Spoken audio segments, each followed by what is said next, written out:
तो सभी विद्यार्थियों को नमस्कार। मैं शिवांकित मैथ्स पर आपका स्वागत करता हूं। तो दोस्तों, आज की क्लास के अंदर हम कुछ एग्जाम्पल हैं और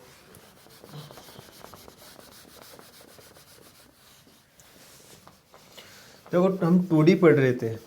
तो 2D की जो बुक हम आज पढ़ रहे हैं वो ओल्ड RBSE की जो 2009 की जो बुक है वो हम उसका सॉल्यूशन कर रहे हैं।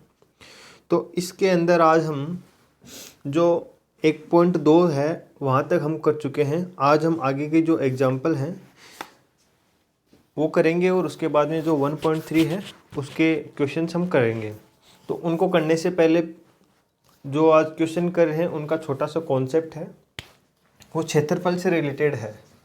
तो देखो, हमें त्रिभुज का क्षेत्रफल पता करना हो, त्रिभुज का क्षेत्रफल, एरिया ऑफ ए ट्राइंगल।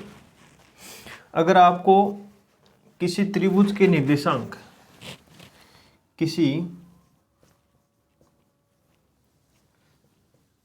त्रिभुज के निर्देशांक, किसी त्रिभुज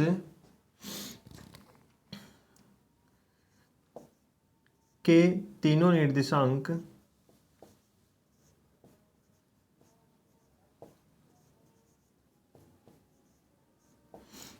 क्रमशः ए के हो जाएंगे x1 y1, बी के निर्देशांक हो जाएंगे x2 y2 तथा सी के जो निर्देशांक हैं वो x3 और y3। किसी त्रिभुज के तीनों निर्देशांक क्रमशः ax1 y1, bx2 y2 तथा cx3 y3 हो तो उस त्रिभुज का क्षेत्रफल, उस त्रिभुज का क्षेत्रफल ये होगा 1/2 x1 y1 1, x2 y2 1 और x3 y3 1। अब हम इसको आगे सोल्व करें तो ये हो जाएगा 1/2 कोष्टक x1 ये सारणिक है तो इसको हम सोल्व करेंगे तो ये हो जाएगा y2 माइनस y3। हम पहले ही प्लस ले रहे हैं तो ये हो जाएगा इधर x2, क्योंकि माइनस है वो बाहर ले लेंगे तो इसमें ये हो जाएगा y3 minus y1 plus x3, ये हो जाएगा आपका x3 आ जाएगा तो y1 माइनस y2। ये इधर आपने x2 लिया तो ये y1 माइनस y3 होगा, ये y1 माइनस y3।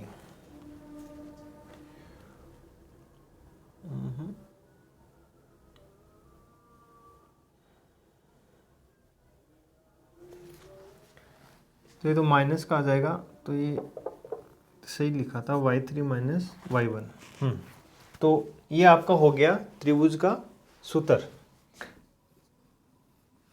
त्रिभुज का जो एरिया है उसको निकालने का ये सूत्र हो गया। तो क्षेत्रफल हम निकाल रहे तो क्षेत्रफल वो कभी भी क्या नहीं होता है, नेगेटिव नहीं होता। तो नेगेटिव नहीं होता तो इसको सोल्व करने के बाद में हमारे पास अंदर की जो वैल्यूज है वो मोड के अंदर आएगी तो बाहर निकलती ही वो क्या हो जाएंगी, पॉजिटिव हो जाएंगी। अब देखो, ये तो आपके पास त्रिभुज का क्षेत्रफल आ गया। दूसरी बात की क्षेत्रफल है वो कभी भी नेगेटिव नहीं होता है, हमेशा पॉजिटिव होता है। पॉजिटिव होता है तो प्लस का साइन ही आएगा। ओके, इसके बाद के अंदर जब ये जो तीनों जो निर्देशांक दिए ए बी और सी, इनके संरेख होने की शर्त होती है। शीर्षों के अगर कोई भी तीन बिंदु संरेख हों, तीनों बिंदु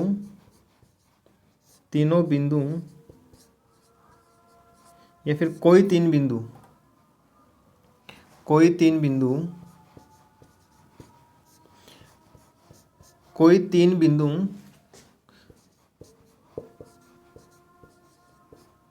संरेख हो तो क्या होगा कि जो ये क्षेत्रफल है ये इक्वल टू जीरो आ जाएगा। इक्वल टू जीरो आएगा तो देखो ये 1/2 मल्टीप्लाई में है, तो इसको हम जीरो से मल्टीप्लाई करेंगे तो ये जीरो बन जाएगा। तो हमारे पास ये इतना इतना फॉर्मूला बचेगा। तो ये हो जाएगा x1 y2 minus y3 plus x2 y3 minus y1 plus x3 y1 minus y2। अब इसको याद कैसे करेंगे? ये अगर इनमें कन्फ्यूजन हो तो इनको याद करने का एक तरीका है 1 2 और 3। फिर हम 2 और 3 को पहले लिखेंगे 2 3 और जो बचा हुआ है वो 1 लास्ट में आ जाएगा। फिर हम 3 और 1 को लेंगे 3 1 और बचा हुआ 2 लास्ट में आएगा। अब ये है क्या? देखो ये 1 है, ये इधर आएगा x1 और फिर जो 2 और 3 है ये जो लास्ट वाले हैं ये y है और जो ये स्टार्टिंग वाले हैं ये x के मान हो जाएंगे कि x1 x2 x3 और ये जो मान है ये y की वैल्यूज होती हैं y1 y2 y3 इस प्रकार से। तो ये x1 को हमने लिया, फिर आगे कोष्टक में y2 माइनस y3 प्लस के अंदर x2 लेंगे, ये x2 आएगा, आगे 3 और 1 है तो y3 minus y1 plus x3 ये आ गया x3, आगे y1 माइनस y2। तो 1 2 3 2 3 1 और 3 1 2। अगर याद भी ना रहे तो देखो 1 2 3 ये तो एज इट इज याद रह जाएगा। फिर हम पहले 2 और 3 लिखेंगे, फिर लास्ट में 1 लिख देंगे, फिर आगे 3 और 1 लिखेंगे और फिर लास्ट में जो बचा हुआ 2 लिख देंगे। इनको हम साइड में भी लिख के कर सकते हैं। तो देखो अगर कोई 3 बिंदु हैं वो सरेख हो तो x1 into y2 minus y3 plus x2 into y3 minus y1 plus x3 into y1 minus y2 ये इक्वल टू होता है 0 के। अब देखो हमारे पास 2 पॉइंट हो गए, एक त्रिभुज का क्षेत्रफल हो गया, एक जब तीनों जो निर्देशांक हैं या फिर जो तीनों शीर्ष हैं या फिर कोई 3 बिंदु वो सरेख हैं तो उसका हमने ये पढ़ लिया। अब 3 नंबर का पॉइंट, अगर चतुर्भुज के क्षेत्रफल की बात करें तो हम इसको 2 प्रकार से कर सकते हैं। पहला कि जैसे कि कोई भी चतुर्भुज है, मान लेते हैं कि हमारे पास एक चतुर्भुज है, तो एक चतुर्भुज है तो इसके क्या होंगे 4 निर्देशांक होंगे, ये A B C और D। तो इसमें हमें 4 निर्देशांक प्राप्त होंगे, लेकिन हमें तो केवल त्रिभुज का ही आता है, त्रिभुज का क्षेत्रफल निकालने आता है। तो हम क्या करेंगे कि इसको हम 2 पार्ट्स में डिवाइड कर देंगे। तो देखो एक त्रिभुज बन गया A B और C, एक बन गया A C और D। तो हमारे पास 2 त्रिभुज हैं, इनका हम क्षेत्रफल निकालेंगे और दोनों का है सम कर देंगे, दोनों का योग कर देंगे। ये तो हो गया एक तरीका। दूसरे तरीके की हम आगे बात करेंगे, वो मैं पॉइंट लगा के लिखवा दूंगा, तो आप इतने में ये उतार लीजिए एक बार के लिए।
तो अब तक हमने 3 पॉइंट्स हैं वो डिस्कस कर लिए। अब एक छोटा सा पॉइंट और है, जैसे कि हमने त्रिभुज का जो क्षेत्रफल है उसके बारे में बातचीत की। अब देखो उसी जो ये त्रिभुज का क्षेत्रफल है इसको हम एक और तरीके से भी लिख सकते हैं। जैसे कि अपने पास जो निर्देशांक हैं वो 3 निर्देशांक हैं, ए, बी और सी। इसके निर्देशांक x1, y1, ये x2, y2 और ये x3, y3 हैं। तो अभी तो हमने एक सारणी का फॉर्म देखा था। अब उसी सारणी का जो फॉर्म है उसका अपडेट थोड़ा सा मतलब कि मॉडिफाई कर दिया उसको, और इसको हम इस प्रकार से लिख लेंगे कि मल्टीप्लाई के अंदर ये हो जाएगा x1, y1, x2, y2, x3, y3 और वापस से x1, y1। तो यहाँ से क्या होगा, अब करना क्या है इसके अंदर, निकालेंगे कैसे कि x1 का y2 से मल्टीप्लाई करेंगे और फिर माइनस करेंगे x2 माइनस y1। ये वाला माइनस करना है, जिसके पास माइनस लिखा है वो वाला माइनस करना है, फिर हमें प्लस करना है, फिर हम प्लस करेंगे ये दोनों करके, फिर हम प्लस करेंगे, फिर x2 y3 मल्टीप्लाई करेंगे, फिर x3 y2 का जो मल्टीप्लाई है वो माइनस करेंगे, फिर हम प्लस करेंगे, प्लस x3 y1 करेंगे, फिर x1 y3 है ये हम माइनस करेंगे। तो यहाँ से भी हम इसको आप करके देखना, फिर हम आप क्या करना है कि इसमें x1, x2 और x3 को कॉमन ले लेंगे। तो हमारे पास जो हमने अभी त्रिभुज का जो क्षेत्रफल वाला जो लास्ट में सूत्र पढ़ा था, जैसे कि वो था 1/2 x1 into y2 minus y3 वाला जो फॉर्मूला था वो पूरा फॉर्मूला बन जाएगा। लेकिन थोड़ा सा जल्दी करने के लिए क्या कर सकते हैं, हम इस विधि को उपयोग में ले सकते हैं। अब इसी प्रकार से चतुर्भुज होता है, उसमें 4 शीर्ष होते हैं। तो उसके अंदर क्या होगा, जैसे कि ये चतुर्भुज है ए, बी, सी और डी।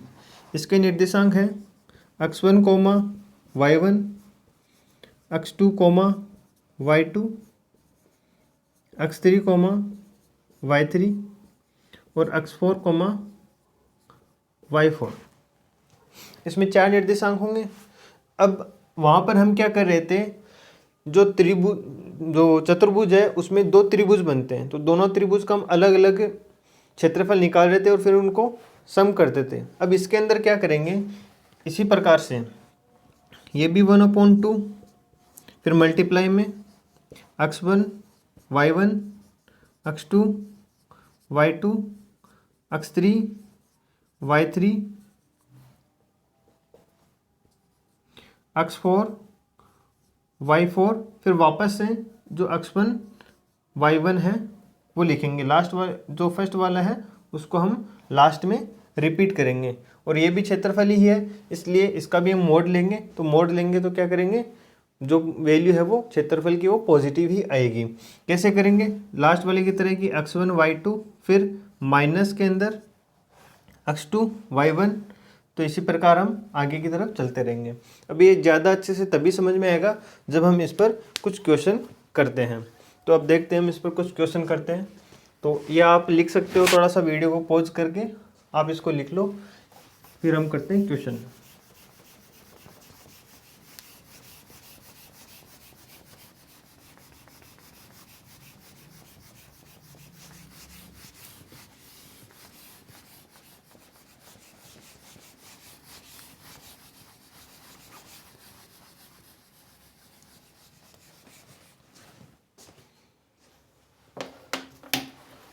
तो क्वेश्चन का सॉल्यूशन हम वो आरबीएससी की जो ओल्ड बुक है उनसे कर रहे हैं, उनसे हम क्वेश्चंस को ले रहे हैं। ये क्वेश्चंस है वो फर्स्ट ग्रेड सेकंड ग्रेड के लिए काफ़ी इंपॉर्टेंट होते हैं, तो यहीं से हम क्वेश्चन ले रहे हैं और इस बुक का है जो सॉल्यूशन भी अपना साथ के साथ हो जाएगा।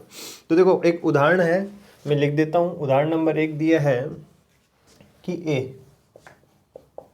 1 बी 7-3, सी आपको दिया है 12 और 2 तथा डी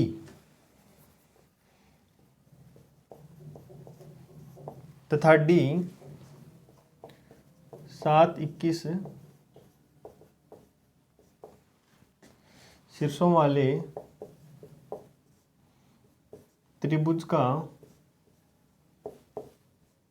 क्षेत्रफल ज्ञात कीजिए। बात तो ये त्रिभुज की कर और अपने को ये दे दी 4, तो ये हो सकता है मिस प्रिंटिंग है, इसको काट लेना आप डी को। तो अपने पास ये 3 है, इसके निर्देशांक हैं, और हमें ये कह रहा है कि त्रिभुज का क्षेत्रफल हमें ज्ञात करना है। तो देखो अगर डायरेक्ट हमें याद होगा तो काफ़ी अच्छा काम है, मतलब थोड़ा सा आसानी हो जाएगी कि x1 का मतलब 1 इंटू y2 माइनस y2 कितना है अपने पास माइनस का 3, y2 minus y3 plus x2 का हो जाएगा 7, फिर हो जाएगा y3 minus y1 plus x3 हो जाएगा अपने पास 12, और ये हो जाएगा y1 माइनस y2 1 प्लस 3। इसको सोल्व करेंगे तो ये तो हो जाएगा माइनस का 5, ये 1, ये हो जाएगा इधर 7, और 12 चौक ये हो जाएगा 48, तो माइनस का 5, ये 7 जाएगा तो ये 2 बचेगा, 2 प्लस 48 हो जाएगा 50, तो 1/2 इंटू 50, ये हो जाएगा 25 वर्ग इकाई। तो ये तो आपका किस सूत्र से है, सूत्र में वापस से रिपीट कर देता हूँ। x1 y2 minus y3 plus x2 y3 minus y1 plus x3 y1 minus y2। ये कहाँ से आया? अभी लास्ट टाइम हमने देखा था कि जो निर्देशांक है इसको हम इस प्रकार से लिख लेते हैं,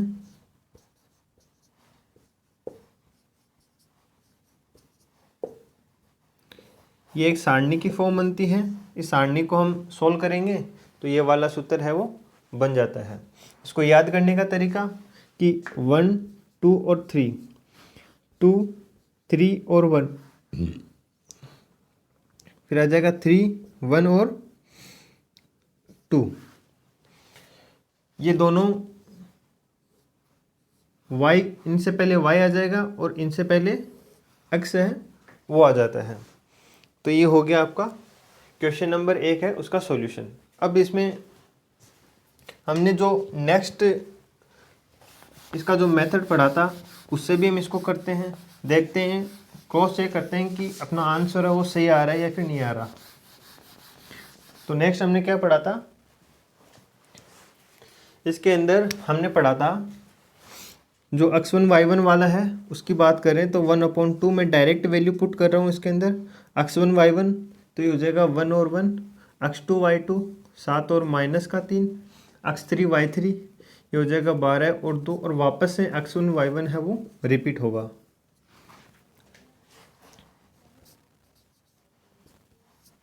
अब देखो 1 इंटू माइनस 3 माइनस का 3, फिर माइनस करेंगे 7 इंटू 1, 7 गुणा 1 7, यह आ जाएगा कोष्टक में, फिर प्लस का साइन, 7 2 जा 14, फिर 12 का 3 से मल्टीप्लाई करेंगे तो आएगा 36, ये माइनस का 36 आएगा, माइनस तो ये उधर इधर देखो माइनस माइनस क्या हो जाएगा प्लस, तो मैं डायरेक्ट ही इसके अंदर लिख रहा हूँ प्लस का 36 प्लस 12 बन गया 12 फिर माइनस का 2, इसको सोल्व करेंगे तो माइनस का 7 माइनस ये हो जाएगा माइनस का 10, ये 14 प्लस 36 ये हो जाएगा 40 और ये हो जाएगा 50, ये प्लस का 50, फिर प्लस 12 में ये 2 जाएगा तो माइनस का 10, इस 10 से ये 10 कैंसिल आउट हो गया, वापस से हमारे पास 50 बचा अंदर, तो ये कितना हो गया 25 वर्ग इकाई। तो ये है सॉल्यूशन, आप इसको लिखो।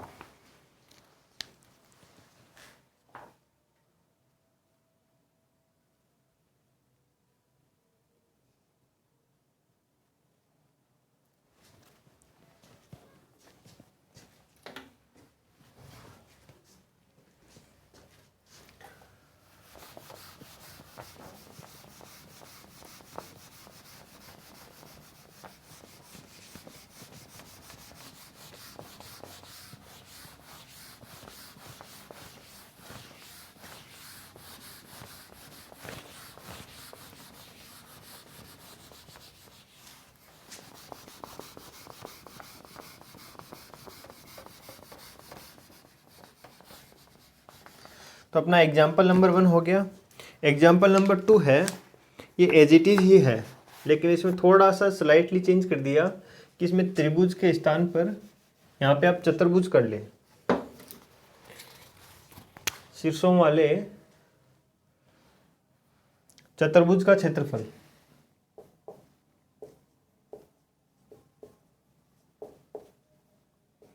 चतुर्भुज का क्षेत्रफल ज्ञात कीजिए। ये जो डी है ये हो जाएगा 7 और 21। तो इस बार आपके पास 4 निर्देशांक हो गए। तो अब आप 2 प्रकार से कर सकते हो। देखो, हमने ये मान लिया कि ये एक चतुर्भुज है, ये ए है, ये बी है, ये सी है और ये डी है, और ये हमने कर लिया। इसके 2 पार्ट कर लिए, 2 त्रिभुज हमने बना लिया। एक तो हो गया त्रिभुज ए बी सी का क्षेत्रफल प्लस त्रिभुज ए सी डी का क्षेत्रफल। एक मेथड तो ये हो जाएगा। अभी देखो, ए बी सी का हमने निकाला था 25 आ गया था, और ए सी डी का निकालेंगे अब, और दोनों को ऐड कर देंगे तो हमारे पास त्रिभुज जो ये है, चतुर्भुज है ए बी सी डी है, इसका हमारे पास क्षेत्रफल आ जाएगा। अब दूसरा जो तरीका है हमने पढ़ा था उससे करते हैं। देखो, ये हो जाएगा 1/2, फिर x1 y1 x2 y2 x3 y3 और x1 वापस से ये x4 आएगा ना 7 और 21, फिर वापस से x1 y1। अब इसको सॉल्व कर लेंगे। ये तो हो जाएगा 1/2, इधर माइनस का 3 -7 प्लस 7 2 जा 14, और ये प्लस हो जाएगा माइनस माइनस प्लस, फिर 12 एकम 12, 12 दूनी 24, 24 और 1 25 माइनस 14 प्लस 7 माइनस 21। अब यहाँ से तो बन जाएगा माइनस का 10, ये बनेगा 50, और ये 4 माइनस किया तो 48, और 48 में से 10 और जाएगा तो 238, और ये माइनस का 14। अभी ये 10 माइनस का कर देंगे तो इधर 40 बचेगा, और ये 14 इसमें से माइनस करेंगे तो 34, और 34 में से ये जाएगा तो 224। इन दोनों को हम ऐड कर देंगे, कितना बचा हमारे पास 40 और 224 बचा, तो इसका 1/2 इन दोनों को ऐड करेंगे तो ये हो जाएगा 4 और 2 6, और ये हो जाएगा 2। तो इसका हम 2 एकम 2, 2 3 6, 2 दूनी 4, तो ये हो गया आपका 132 वर्ग इकाई। 132 वर्ग इकाई है ये। एग्जाम्पल नंबर जो 2 है उसका सॉल्यूशन हो गया। यहाँ से भी 132 वर्ग इकाई ही आएगा। देखो, इसका तो जो लास्ट टाइम हमने ए बी सी का किया था वो 25 आया था ना, 25 वर्ग इकाई। और जो त्रिभुज ए सी डी है, ए सी डी, इसका क्षेत्रफल निकालेंगे तो इन दोनों का जो सम करेंगे तो ये 132 वर्ग इकाई के बराबर आएगा। तो ये हो गया आपका एग्जाम्पल नंबर 2।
इसका एग्जाम्पल नंबर, सिद्ध कीजिए कि बिंदु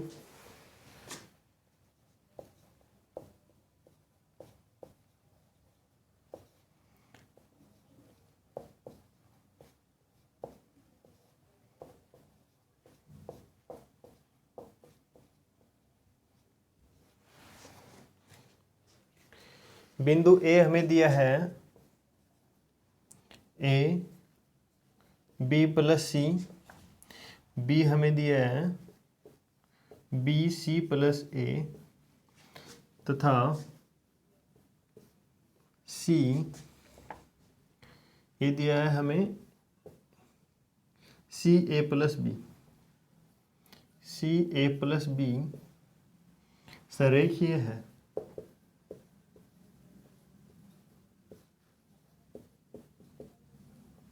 ये हमें सिद्ध करना है।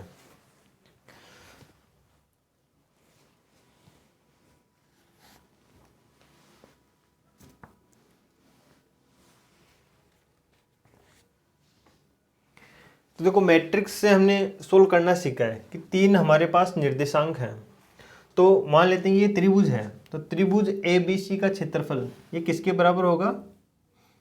बराबर होगा 1/2।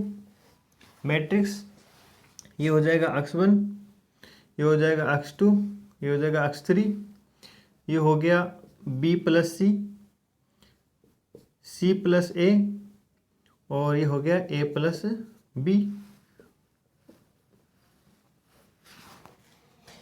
ये जो मैट्रिक्स है इसके अंदर हम एक इसका जो गुणधर्म होता है वो हम इसमें अप्लाई कर देंगे। क्या करेंगे कि C2 प्लस C1 हम कर देंगे।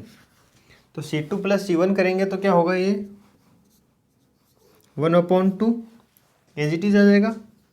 फिर A B C as it is लिख देंगे।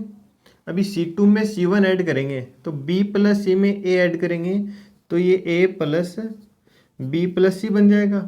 C प्लस A में B ऐड करेंगे तो ये भी A plus B plus C बन जाएगा, और ये भी A plus B plus C, और ये एज इट इज आ जाएगा। अब क्या कर सकते हैं? अब इसमें से देखो A plus B plus C पूरी कॉलम में यही है, तो इसमें ये कॉमन ले लेंगे, बाहर ले लेंगे, तो ये हो गया A plus B plus C। ये A B C 1 1 1 1 1 और 1।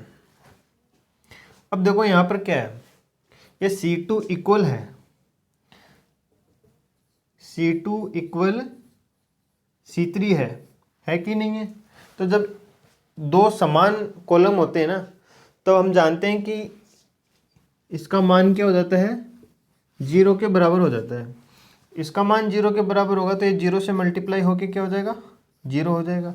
और यही बात हमने पढ़ी है, कोई भी 3 बिंदु अगर सरेख हो तो उनका जो मान है वो त्रिभुज के क्षेत्रफल वाले जो फॉर्मूला है उससे हम निकालेंगे तो ये 0 के बराबर आता है। तो ये किसके 0 के बराबर ही आ रहा है? अतः तीनों बिंदु हैं A B व C के हैं, सरेखीय बिंदु हैं।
अब देखते हैं क्वेश्चन नंबर 4।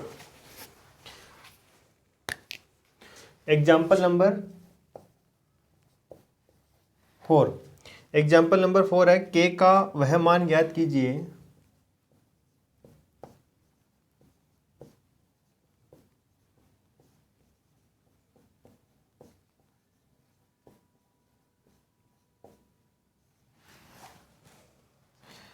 जिसके बिंदु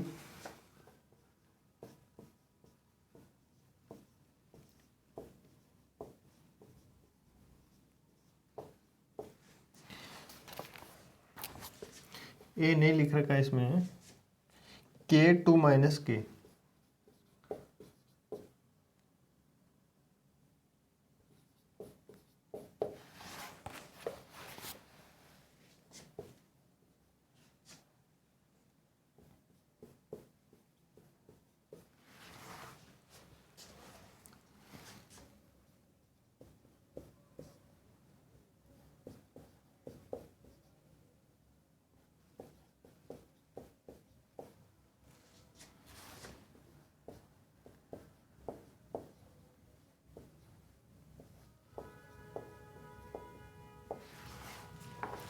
देखो हमें के का मान ज्ञात करना है और जिसके बिंदु हमें 3 बिंदु दे रखे हैं, ए बी और सी हैं, वो दे रखे हैं और कह रहा है कि ये सरेखीय हैं। तो सरेखीय होने की शर्त जब बात करते हैं तब हम एक आसान सा जो सूत्र है वो अप्लाई कर देंगे। क्या कि जो त्रिभुज का जो क्षेत्रफल है उसमें 1/2 है, उसको हम 0 की साइड भेज देंगे तो 0 हो जाएगा। और जो फॉर्मूला है x1 into y2 minus y3 वाला, उसके अंदर इन वैल्यूज को पुट करेंगे और बराबर 0 कर देंगे तो हमारे पास वहाँ से के का मान आ जाता है। तो एक बार आप थोड़ा सा टाइम लो और इस क्वेश्चन को थोड़ा सा करने का प्रयास करो एक बार।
तो देखो सरेख की जो शर्त है वो हम अप्लाई करते हैं। सरेख की शर्त क्या होती है, x1 into y2 minus y3 plus x2, ये हो जाएगा x2 y3 minus y1 x3 और y1 minus y2 equal to 0। ये होती है सरेख की शर्त। तो देखो x1 है आपके पास k, y2 आपके पास हो गया 2k माइनस y3 हो गया ये माइनस का 6 प्लस का 2k प्लस x2 हो गया माइनस k प्लस 1, फिर y3 हो गया 6 माइनस 2k माइनस y1 मतलब -2 और माइनस माइनस हो गया प्लस, तो ये हो गया 2k। x3 माइनस का 4 माइनस का k, y1 माइनस y2, तो y1 हो गया 2 माइनस 2k माइनस y2 मतलब 2k और इक्वल 0। इसके अंदर देखो 2k प्लस 2k 4k हो गया, k को अंदर मल्टीप्लाई कर देंगे तो 4k को मल्टीप्लाई 4k स्क्वायर माइनस के 6 से मल्टीप्लाई हो जाएगा 6k। फिर इसके अंदर देखो ये -2k से -2k कैंसिल हो गया, 6 में से माइनस का ये 2 निकाल देंगे तो अपने पास यहाँ पर 4 बचेगा। इस 4 का इधर मल्टीप्लाई करेंगे तो माइनस का 4k प्लस के अंदर 4, फिर इधर ये हो जाएगा अपने पास 2 माइनस ये हो जाएगा 4k। तो -4 का 2 से मल्टीप्लाई करेंगे तो माइनस का 4 दूनी 8, फिर माइनस का 4 का माइनस का 4k से मल्टीप्लाई करेंगे तो 4 ये हो जाएगा 16k माइनस 2k और प्लस का 4k स्क्वायर इक्वल टू 0। ये 4k स्क्वायर और ये 4k स्क्वायर दोनों को ऐड कर देंगे तो ये हो जाएगा 8k स्क्वायर माइनस का 6k माइनस का 4k 10k माइनस का 10k ये गया 16 तो ये हो जाएगा प्लस का 6k में से 2k माइनस कर देंगे तो ये हो जाएगा प्लस का 4k। 8k स्क्वायर हो गया, ये 4k आ गया, उसके बाद में क्या बचा माइनस का 4 बच गया, ये बराबर हो गया 0। अब देखो इनमें 4 है वो कॉमन लेके बाहर एक 4 से काट देंगे ये तो 4 दूनी 8k square plus k minus 1 बराबर 0।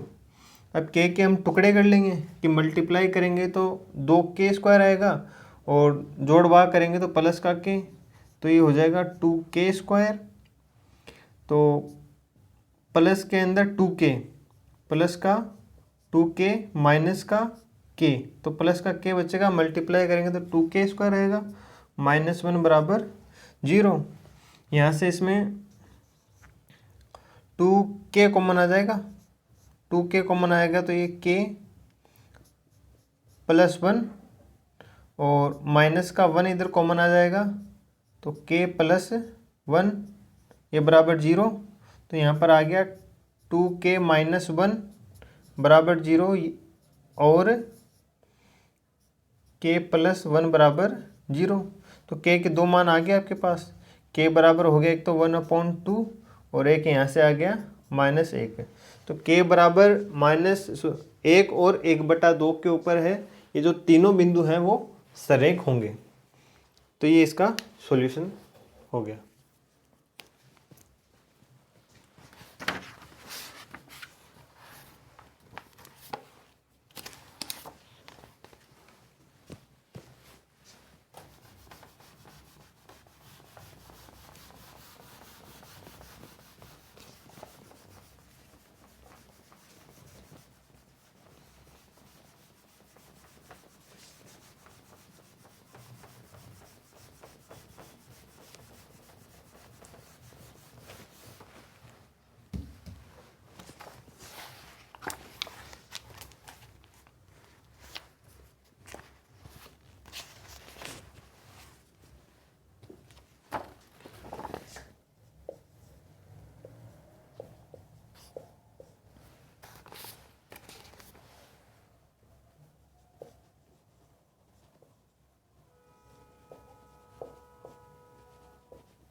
नेक्स्ट क्वेश्चन है अपना एग्जाम्पल नंबर 5।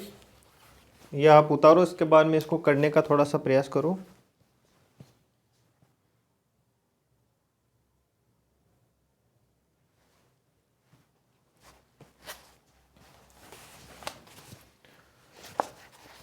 देखो अगर ये कर लिया तो अब आगे देखो।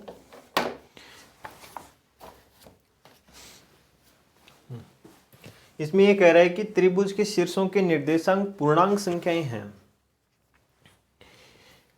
तो हमें ये सिद्ध करना है कि ये एक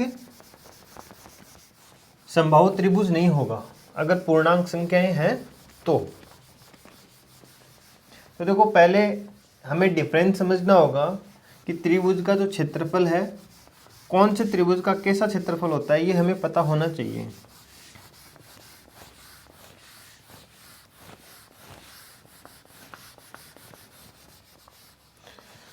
तो हमारे पास जो त्रिभुज का जो क्षेत्रफल है उसका जो फॉर्मूला है वो ये होता है,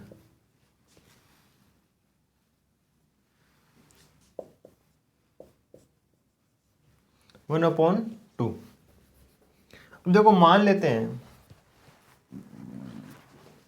कि जो ये x1 y1 और x3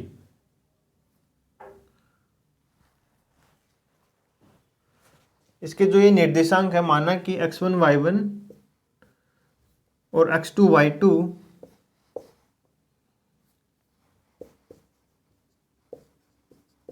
और x3 जो y3 है, ये तीनों निर्देशांक हैं। मान लिए कि ये पूर्णांक संख्याएं हैं।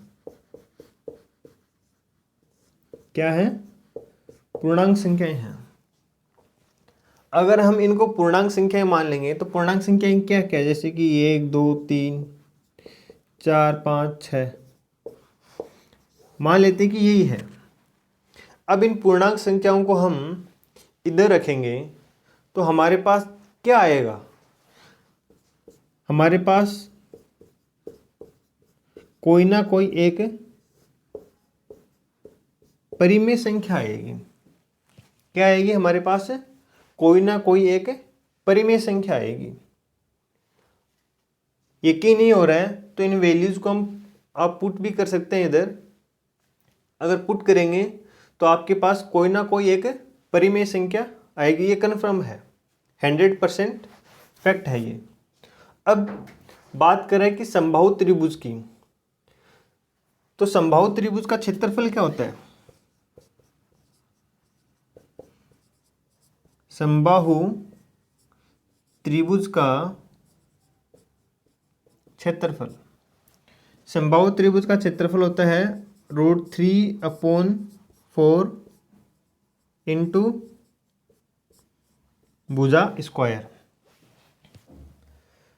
अगर ध्यान नहीं हो तो निकाल भी सकते हैं। देखो समबाहु की बात करें मतलब सभी भुजाएं उसकी समान हैं।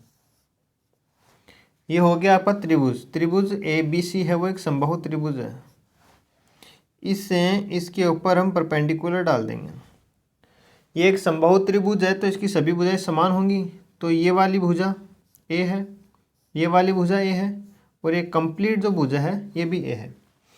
ये सामने वाली भुजा है, इसको दो बराबर भागों में विभाजित करती है। तो कंप्लीट A है तो ये A/2 हो गई और ये A/2 हो गई। अब देखो ये एक समकोण त्रिभुज है, ये बन गया समकोण त्रिभुज। तो ये A बन गया कर्ण, ये बन गया आधार। तो कर्ण में से ये आधार का जो दोनों का वर्ग करके घटा देंगे, A² - A²/4 और हमें ये निकालना है लंब।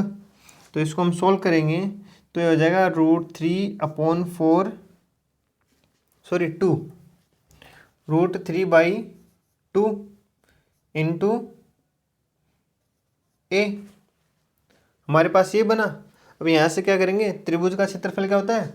1/2 आधार गुणा ऊंचाई। तो आधार गुणा ऊंचाई हम, तो 1/2 आधार कितना है? A है और ऊंचाई कितनी है? √3/2 इंटू A। तो यहाँ से ये क्या हो गया? 1/2 1/2। ये तो नीचे तो हो गया 1/4 और ऊपर आ गया √3 और ये a इंटू ए क्या हो गया ए स्क्वायर, और ए क्या आपके पास भुजा ही तो है, तो √3 इंटू 4 इंटू भुजा स्क्वायर। अब अगर कोई पूर्णांक संख्या भी आपको दी गई हो तो देखो किसी भी पूर्णांक संख्या का वर्ग हम करेंगे और उसका हम √3/4 से मल्टीप्लाई करें, ये क्या हो सकता है कि √3/4, और किसी भी पूर्णांक संख्या का अगर हम वर्ग कर दें, किसी भी पूर्णांक संख्या का वर्ग कर दें और उसका √3/4 से मल्टीप्लाई हो, क्योंकि रूट आ रहा है ना, तो वो क्या होगी एक अपरिमेय संख्या होगी, अपरिमेय संख्या आएगी। तो देखो पूर्णांक ही हमने इधर लिया था, पूर्णांक है वो हमारे पास इधर आया था और पूर्णांक ही हम इधर ले रहे हैं, लेकिन यहाँ पर तो इसके अंदर हमारे पास एक परिमेय संख्या आती है, लेकिन यहाँ पर √3/4 में जो रूट है इससे मल्टीप्लाई होने के कारण ये एक अपरिमेय संख्या में चेंज हो जाती है, जो लास्ट जो स्टेप है उसमें ये चेंज हो जाएगी। तो हम ये कह सकते हैं कि किसी भी त्रिभुज के जो शीर्ष हैं उसके निर्देशांक पूर्णांक संख्याएं होती हैं, पूर्णांक संख्याएं हैं तो सिद्ध कीजिए कि वो समबाहु त्रिभुज नहीं होगा। तो पूर्णांक संख्याएं होगी तो कोई जरूरी नहीं है कि वो एक समबाहु त्रिभुज हो, क्यों, ये एक दूसरे के अंदर विरोधाभास हो रहा है ना, इधर तो हमारे पास एक परिमेय संख्या आ रही है और इधर एक हमारे पास अपरिमेय संख्या आ रही है कि नहीं है। तो एक दूसरे के विरोधाभास होने के कारण क्या है, पूर्णांक संख्याएं होने के बावजूद समबाहु त्रिभुज है उसका जो क्षेत्रफल है वो क्या नहीं होता है, परिमेय नहीं होता है, एक अपरिमेय संख्या होती है, इस कारण वो एक समबाहु त्रिभुज नहीं होगा।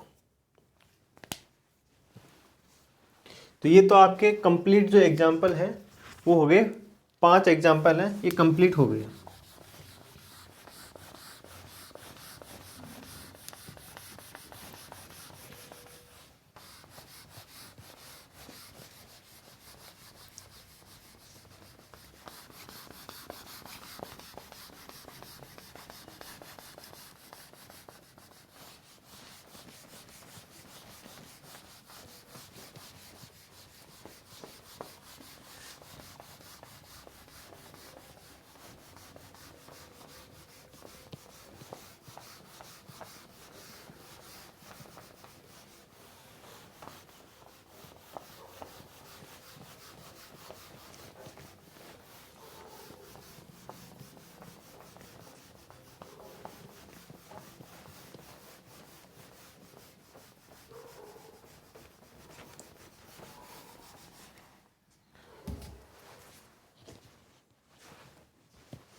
तो क्लास है वो लगभग 50 मिनट की बन गई है। तो ये 5 क्वेश्चन हमने किए इन 50 मिनट्स के अंदर। मैंने काफ़ी प्रयास किया कि मैं आपको समझा सकूं, और इसके जो एक्सरसाइज के जो एग्जाम्पल क्वेश्चन हैं वो 6 क्वेश्चन हैं, वो हम नेक्स्ट क्लास के अंदर करेंगे। तो तब तक के लिए आप सभी का बहुत बहुत धन्यवाद।